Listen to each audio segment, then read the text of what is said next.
Friends, welcome to Sanu's kitchen. இன்னைக்கு நம்ம கிச்சனில் என்ன பார்க்க போகிறோம்னா ஹோம்மேடு கீ. ஹோம்மேடு கீக்கு நான் வந்து அதுக்கு தேவையான பால்ல இருந்து எடுக்கிற ஆடை இது. ஆக்சுவலாக வந்து தயிர்ல இருந்தும் வெண்ணெய் எடுப்பாங்க. நான் என்ன பண்ணுவேன், இந்த மாதிரி டெய்லி வாங்குற பாலை வந்து காய்ச்சி அதை கொஞ்சம் ஆற வச்சு வச்சிருவேன். வச்சதுக்கப்புறம் அது மேலே ஒரு ஆடை கட்டும். அந்த ஆடையை எடுத்து எடுத்து நான் வந்து ஃப்ரிட்ஜில் ஸ்டோர் பண்ணி இந்த மாதிரி வச்சுப்பேன். ஒரு மாதத்துக்கு ஒரு தடவை இல்லை 15 டேஸ்க்கு ஒரு தடவை எனக்கு இந்த அளவுக்கு வரும். நான் எடுத்து அதை நெய்யாக காய்ச்சி வச்சுப்பேன். இது பார்த்தீங்கன்னா ரொம்ப நல்லாயிருக்கும். வீட்லேயே வாங்குற நெய் தான். ஃபஸ்ட்டு நம்ம இதுலேருந்து வெண்ணெய் எடுக்கணும். வெண்ணெய் எடுத்து அதை நெய்யாக காய்ச்ச போகிறோம். அது எப்படின்னா நான் உங்களுக்கு சொல்கிறேன். இப்போ இந்த அளவுக்கு இந்த கரண்டியில் வந்து ஒரு கரண்டி அளவுக்கு வந்து நீங்கள் இதில் இருந்த ஆடையை எடுத்து இதில் மிக்சி ஜாரில் போட்டுக்குங்க. ரொம்ப சிம்பிள் தான். மிக்சி ஜாரில் போட்டுக்குங்க. இதில் ஒரு கரண்டி நீங்கள் ஆடை போட்டிங்கன்னா இந்த டம்ளரில் ஒரு டம்ளர் அளவுக்கு தண்ணி ஊற்றணும்.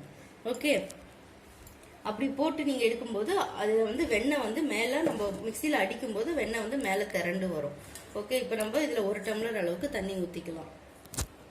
இப்போ இந்த கரண்டியில் ஒரு கரண்டி அளவுக்கு நான் ஆடை எடுத்து இந்த மிக்சி ஜாரில் போட்டிருக்கேன். இதில் ஒரு டம்ளர் அளவுக்கு தண்ணி சேர்த்துக்குங்க. இப்போ இதை மிக்சியில் நல்லா ஒரு நிமிஷம் நல்லா அடிச்சிடணும். அடிச்சதுக்கு அப்புறமா அந்த வெண்ணெய் மேலே அப்படியே திரண்டு வரும்.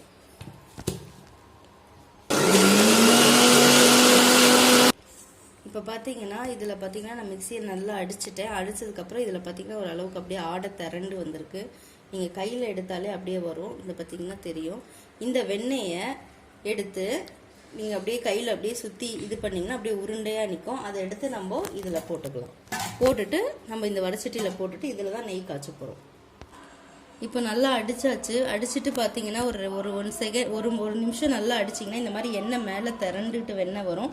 அந்த வெண்ணெயை எடுத்து அப்படியே நீங்கள் வடச்சட்டியில் போட்டுறாதீங்க. கொஞ்சமாக தண்ணி கலந்துக்குங்க. இப்படி தண்ணி கலந்தீங்கன்னா அந்த வெண்ணெயோட ஸ்மெல்லெல்லாம் போயிடும். அப்போ அந்த வெண்ணெய் அப்படி தண்ணி கலந்துட்டு அதை எடுத்து இப்படி போட்டுக்கோங்க. உள்ள நம்ம சட்டியில் போட்டுக்கணும்.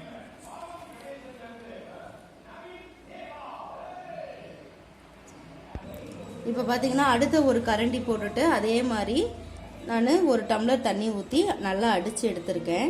இப்போ பார்த்தீங்கன்னா நல்லா உருட்டுறதுக்கு நல்லா வருது பாருங்கள். இந்த மாதிரி எல்லா ஆடையும் நம்ம எடுக்கும்போது அது வந்து நம்மளுக்கு ஆடையை ஒரு கரண்டி ஆடைக்கு ஒரு டம்ளர் தண்ணி நீங்கள் போடும்போது மட்டும் அப்படியே எடுத்து வெண்ணெயை போட்டுறாமல் கொஞ்சம் தண்ணி ஊற்றி அலசி போடுங்க. அப்போ அந்த பாலோட ஸ்மெல் உங்களுக்கு இருக்காது, நல்லாயிருக்கும். நல்லா அலசிட்டு அப்புறமா எந்த வடச்சட்டியில் நீங்கள் நெய் காய்ச்சுறீங்களோ அந்த வடச்சட்டியில் போட்டுக்கோங்க.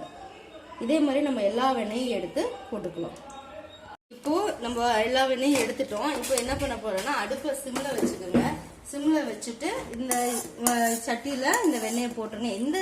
எந்த சட்டியில் நீங்கள் வெண்ணெய் காய்ச்சிருங்களோ அந்த சட்டியிலே வெண்ணெய் எடுத்து போட்டுருங்க.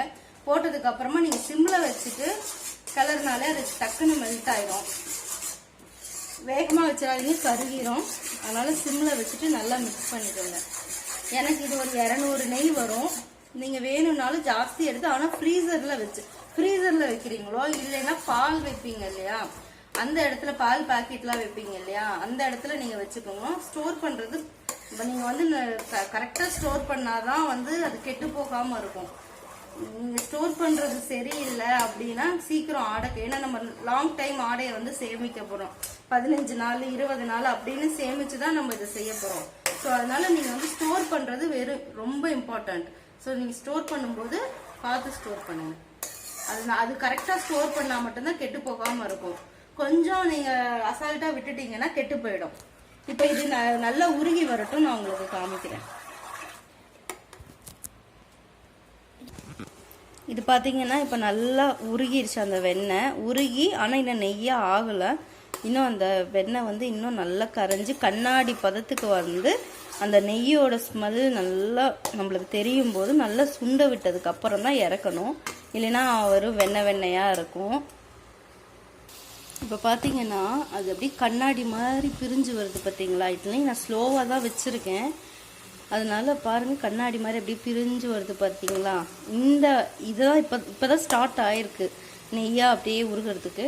இது இன்னும் நல்லா இந்த பால் இந்த மாதிரி ஆடை இதெல்லாம் போயிட்டு இன்னும் அது வந்து நல்லா கண்ணாடி மாதிரி ஆனதுக்கப்புறமா நம்மளுக்கு நெய் ரெடி ஆகிடும். அதுக்கப்புறமா நம்ம அடுப்பை ஆஃப் பண்ணிக்கலாம். அடுப்பு ஆஃப் பண்ணுறதுக்கு முன்னாடி இதில் வந்து ஒரு 4 முருங்கைத்தலை போட்டு நீங்கள் ஃப்ரை பண்ணும்போது அந்த நெய்யோட வாசனை ரொம்ப நல்லாயிருக்கும். பார்த்தீங்கன்னா லைட்டாக அப்படியே கண்ணாடி இப்போ தான் ஸ்டார்ட் ஆகிருக்கு. இன்னும் கொஞ்சம் நேரத்தில் அது அப்படியே நெய்யாக உருகிரும். உருகினதுக்கப்புறம் நம்ம ஃப்ளேம் ஆஃப் பண்ணிடலாம். நெய் பார்த்தீங்கன்னா நல்லா ரெடி ஆயிடுச்சு. இப்போ பார்த்தீங்கன்னா இது சுண்டி வந்து நம்மளுக்கு பார்த்தீங்கன்னா நல்லா ரெடி ஆயிடுச்சு. இது கொஞ்சம் நேரம் ஆறட்டும்.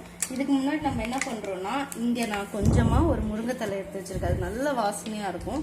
ஸோ அந்த முருங்கைத்தலையை போட்டுக்கணும்.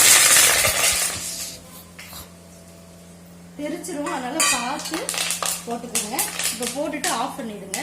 இது கொஞ்சம் நேரம் ஆறட்டும். அதுக்கப்புறம் நம்ம வடிகட்டி நீங்கள் எங்கே ஸ்டோர் பண்ணுறீங்களோ, எந்த பாத்திரத்துலையோ இல்லை ஏதாவது கிண்ணியில் ஸ்டோர் பண்ணுறோன்னா நீங்கள் ஊற்றி வடிகட்டி எடுத்து வைங்க. ரொம்ப ஒரு 10 நாள் 15 நாளைக்கு நல்லா இருக்கும். நம்மளுக்கு இப்போ நெய் ரெடி ஆயிடுச்சு. இந்த வீடியோ உங்களுக்கு பிடிச்சிருந்துச்சுன்னா லைக் பண்ணுங்கள், ஷேர் பண்ணுங்கள், சப்ஸ்கிரைப் பண்ணுங்கள். பக்கத்தில் இருக்க பெல் ஐக்கானையும் மறக்காமல் கிளிக் பண்ணி விட்டுருங்க. ட்ரை பண்ணி இதை வந்து மறக்காமல் வீட்டில் ட்ரை பண்ணி பார்த்துட்டு எப்படி வருதுங்கிறத எனக்கு கமெண்ட் பண்ணுங்கள்.